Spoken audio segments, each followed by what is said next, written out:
This is a Channel 11 special report. We are cutting into programming, getting you up to speed with some breaking news we're following. And we're continuing to follow that 4-alarm fire at an apartment building in Pittsburgh's Squirrel Hill neighborhood. And first of all, here's where it is. So it's very close to the entrance to the Squirrel Hill tunnels, right down the street from 5 Point intersection. So you have Murray Avenue, you have Forward Avenue right there.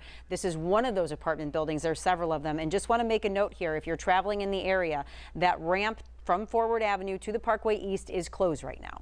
And we're also getting a live look from a different vantage point. This is also along Murray Avenue, and you could see the smoke still coming from this apartment building. We also were seeing flames still coming from this apartment building just a few moments ago from a different perspective. Oh, you could kind of see it through there. Yeah. You could still see those flames right there. And we do have several crews on the scene, so we want to get to Channel 11's Addison Albert. She's been there since the very beginning, before 9 o'clock here this morning. Addison, so bring us up to speed now at 11:30.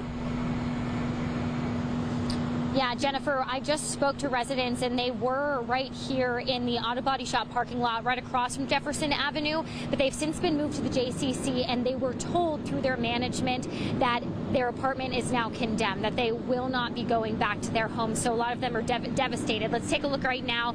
This black smoke that you see means that there is still an active fire going on. Like you said, Jennifer, we've been here since before 9 o'clock. Flames just keep on reigniting in this building. So a lot to see right now is this is still active, and they are fighting this fire from a defensive point of view. No one is allowed in the building, as the roof has since collapsed since it started. Now, we're also speaking with residents about their pets. We see a lot of empty pet containers, people worried, some even crying, saying that they really, really just wish they would have grabbed their pets before exiting.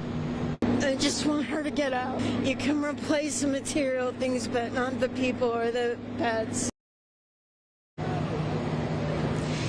So you can hear it right there. A lot of residents just so upset. This building was full of students. It was full of people who worked. It was also full of people who were disabled. So firefighters went in and had to wheel people out. About 30 people live in this building. It is made for about 40, but we were told by PIOs that about 30 live here at the moment. So you can see more black smoke coming from the top of this building. I just spoke with a firefighter who said that every time that they think that they're getting a grip on this fire, it just reignites somewhere else. There's a fire in the basement, an electrical fire, and they're also dealing with the fire that they believe started in a kitchen on the 3rd floor.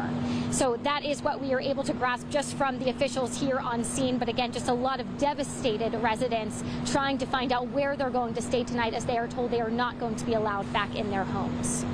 Addison, I'm so glad everybody is okay, but you see that person walking away behind you there, as you mentioned, with their empty pet carriers, and really feeling for those folks who are out there. Thank you so much for bringing us that. And we do want to show you, this is a new video that just came into the newsroom from Drone 11 that shows you a view from above, and you can't even see it. Addison told us she actually witnessed the roof collapse in on these Jefferson Apartments on Forward Avenue in Squirrel Hill. You can see, as she mentioned, a defensive stance here, because firefighters certainly can't go in the building. Thankfully, all those firefighters are okay this afternoon too. Yeah, that's another good news to mention.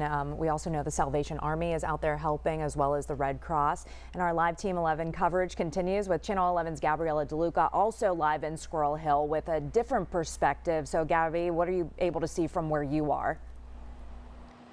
Alyssa and Jen, from where we are standing, we can kind of give you a unique perspective. I'm going to step out to show you here. We're kind of looking downward on this apartment complex. We're on Pecusset, where you can see just the thick plumes of smoke that are coming from this unit.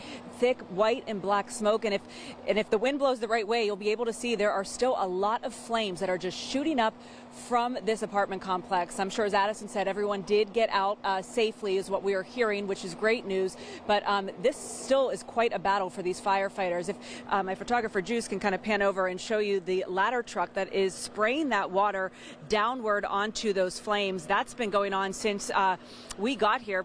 Oh, another one just came on too.